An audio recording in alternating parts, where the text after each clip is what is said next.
नमस्कार साथियों, स्वागत है आप सभी का आपके अपने यूट्यूब चैनल पर। दोस्तों, आज की कक्षा में हम करने वाले हैं सेल के बारे में। दोस्तों, कल का हमने एक वीडियो कंप्लीट कर चुका है जिसमें हमने 3 महत्वपूर्ण प्रश्नों को सॉल्व किया है। आज हम कोशिका संबंधित जितने भी प्रश्न हैं उन्हें हम सॉल्व करने वाले हैं जो गत परीक्षाओं में पूछे गए हैं। तो दोस्तों, आपको यह देखना है कि हमारी जो आगामी परीक्षा है वर्ग 3 MPTET वर्ग 3, इसमें किस तरह के क्वेश्चन पूछे जा सकते हैं। तो दोस्तों, आइए शुरू करते हैं आज का हमारा पहला क्वेश्चन। दोस्तों, आज का हमारा पहला क्वेश्चन है, रॉबर्ट ब्राउन ने किसकी खोज की थी। तो दोस्तों, इसके ऑप्शंस हैं साइटोप्लाज्म, राइबोसोम, केंद्रक, क्लोरोप्लास्ट। तो दोस्तों, इस प्रश्न का करेक्ट आंसर हो जाएगा केंद्रक। क्या होगा दोस्तों? Option number C correct answer हो जाएगा।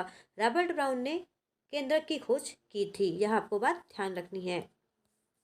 रॉबर्ट ब्राउन ने 1831 में, आपको डेट भी याद रखनी है, 1831 में केंद्रक की खोज की थी। यह KVS के एग्जाम में पूछा गया प्रश्न है। आइए बढ़ते हैं हमारे नेक्स्ट क्वेश्चन की ओर।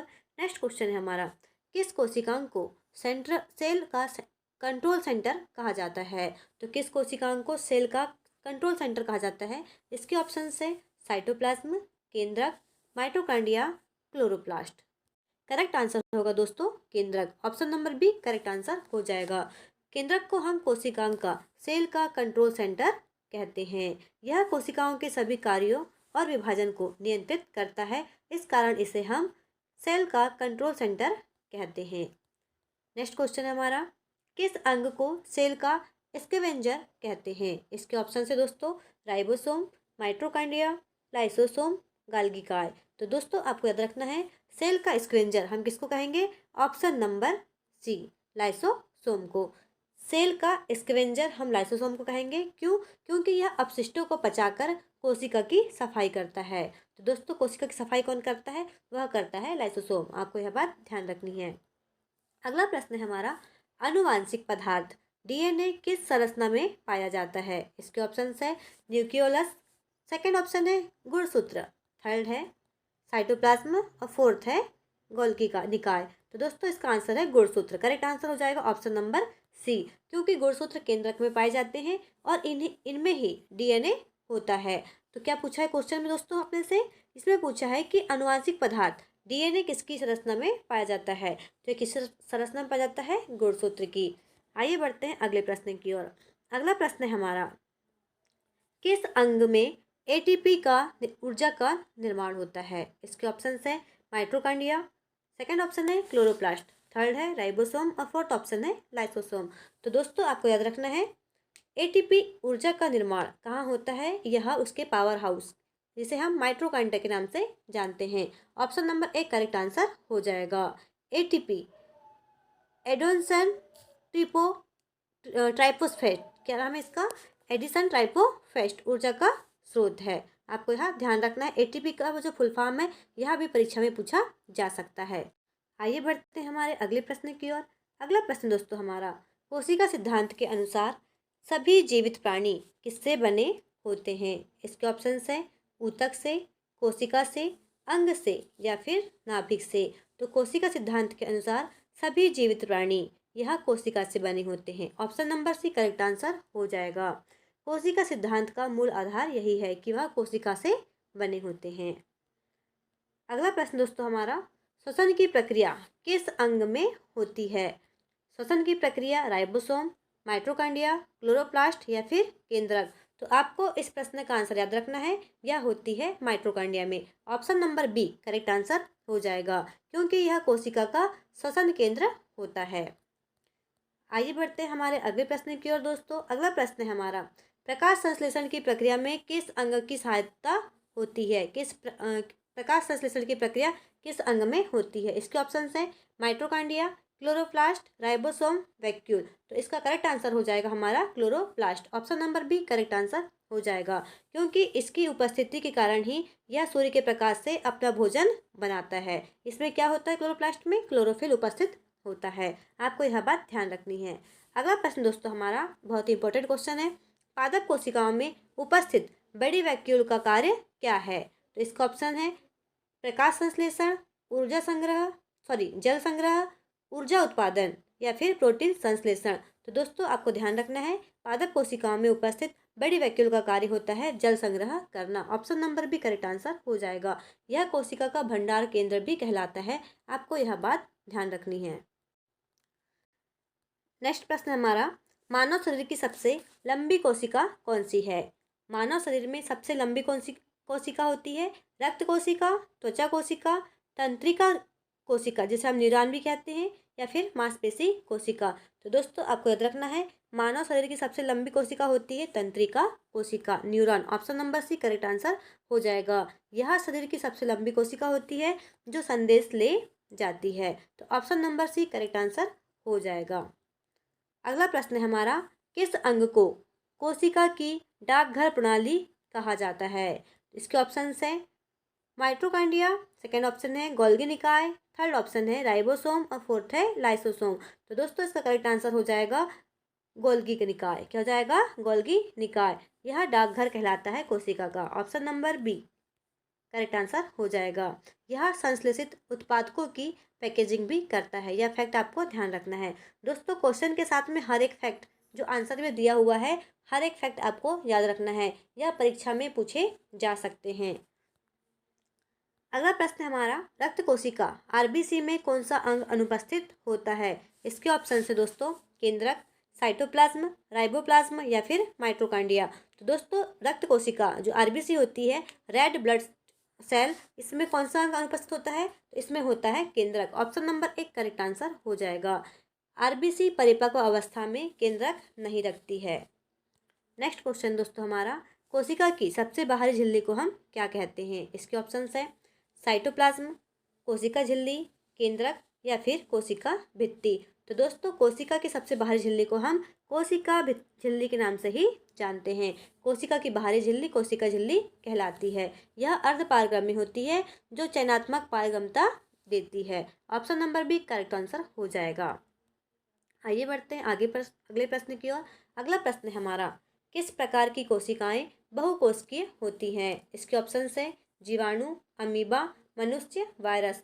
तो दोस्तों बहुकोशिकीय कोशिकाएं किसमें होती हैं? यह होती है मनुष्यों में। ऑप्शन नंबर ए करेक्ट, जो सी होगा वह करेक्ट आंसर हो जाएगा। इस प्रश्न का उत्तर मनुष्य होगा। मनुष्य कैसी होती है? बहुकोशिकाएं होती हैं। तो मनुष्य में विभिन्न प्रकार की लाखों कोशिकाएं होती हैं। आपसे प्रश्न पूछा जा सकता है कि मनुष्य में कितने प्रकार की कोशिकाएं होती हैं, कितनी विभिन्न प्रकार की कोशिकाएं हो सकती हैं। ठीक है दोस्तों।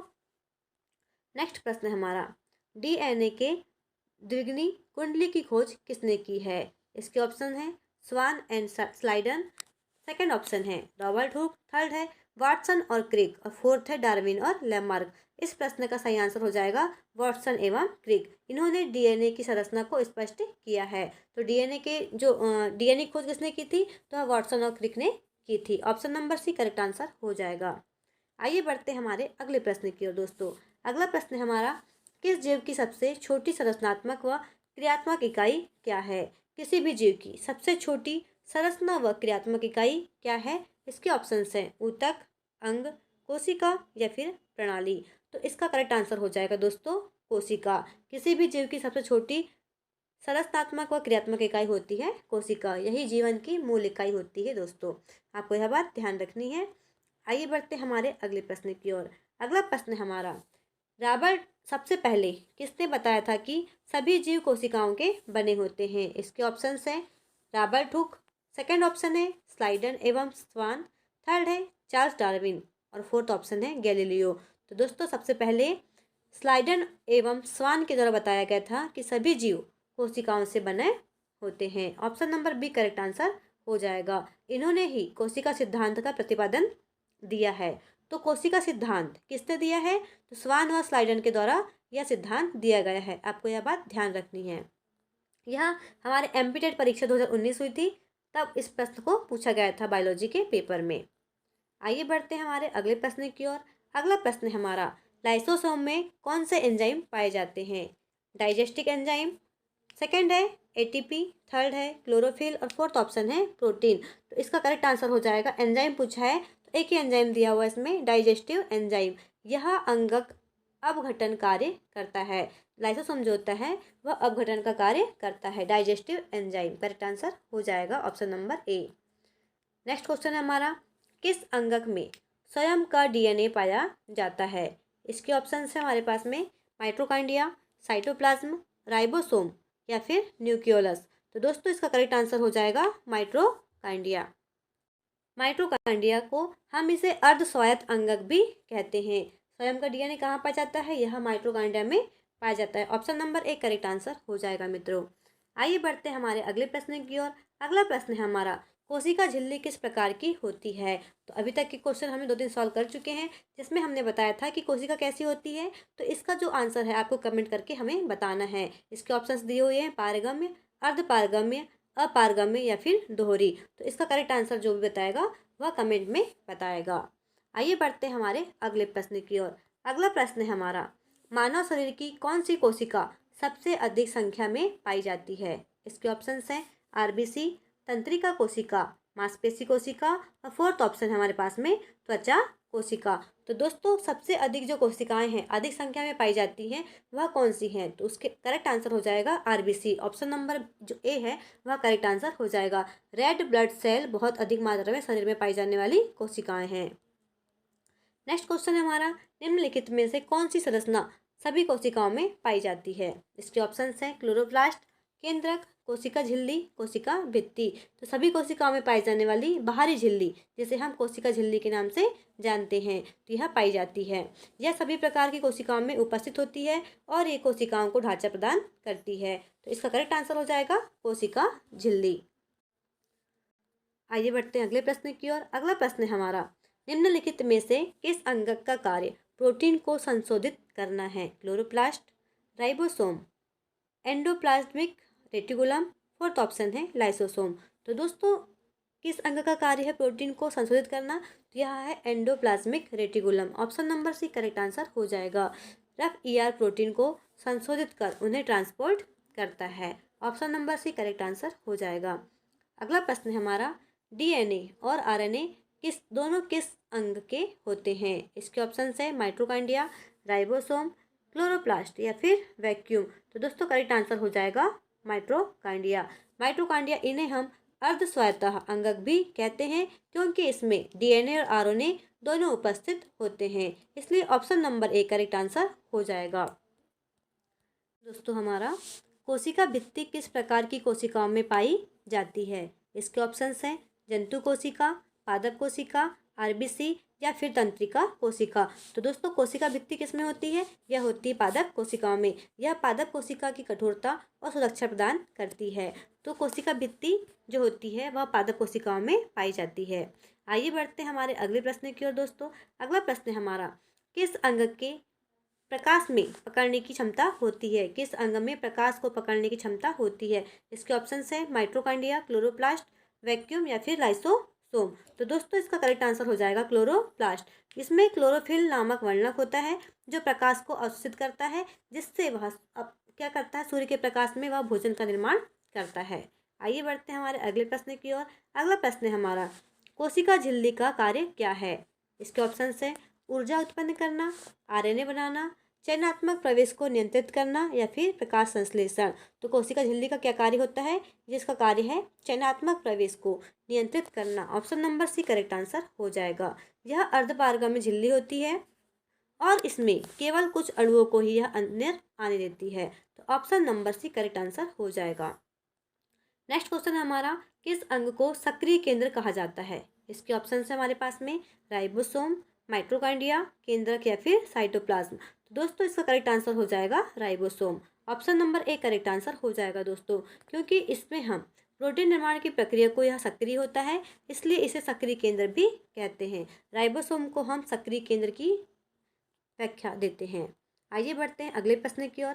अगला प्रश्न है हमारा, किस अंग को कोशिका का कंकाल कहा जाता है? दोस्तों यह वेरी इंपॉर्टेंट क्वेश्चन है, क्योंकि यह परीक्षा में पूछा जा सकता है। इसके ऑप्शन है साइटोप्लाज्म, साइटोस्केलेटन, थर्ड है राइबोसोम और फोर्थ है वैक्यूल। तो दोस्तों कोशिका का कंकाल हम कहते हैं साइटोस्केलेटन, मतलब option number B correct answer हो जाएगा। यह कोशिकाओं को आकार और स्थिरता प्रदान करता है। Option number B correct answer हो जाएगा दोस्तों। आइए बढ़ते हमारे आज के अंतिम प्रश्न की ओर। अंतिम प्रश्न है हमारा, अनुवांशिक लक्षणों का वहन किसके द्वारा होता है? इसके ऑप्शन हैं साइटोप्लाज्म, आरएनए, डीएनए, क्लोरोप्लास्ट। तो दोस्तों अनुवांशिक लक्षणों का वाहन यह डीएनए के द्वारा होता है। Option number C correct answer हो जाएगा। यह गुणसूत्रों के रूप में उपस्थित होता है और वंशानुक्रम तय करता है। तो इसका करेक्ट आंसर हो जाएगा दोस्तों डीएनए। दोस्तों यह आज के हमारे 30 प्रश्न थे।